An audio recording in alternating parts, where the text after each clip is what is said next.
Alright, I just want to make a quick video. 2016 Chevy Cruze Limited LT 1.4 liter turbo.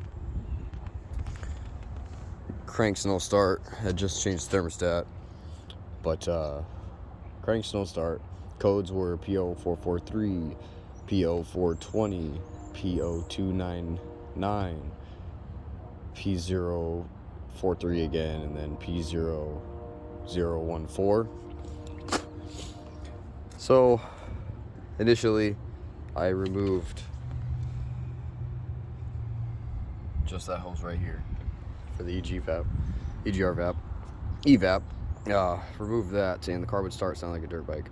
So I knew that's probably one of my issues there. However, I came and cleaned these firsthand.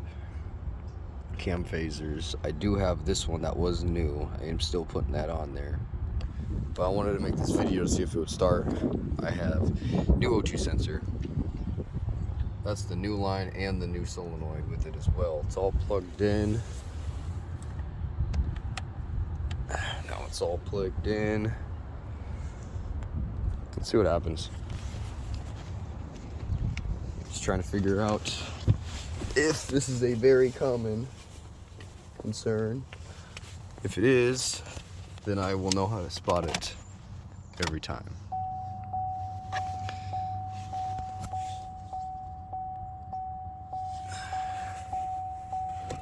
I'm gonna read codes as well before startup.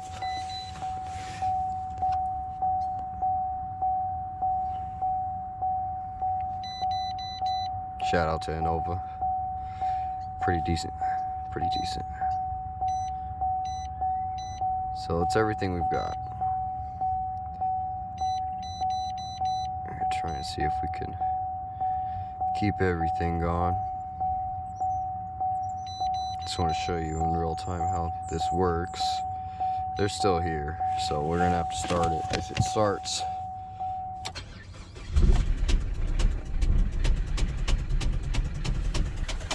that's the sound.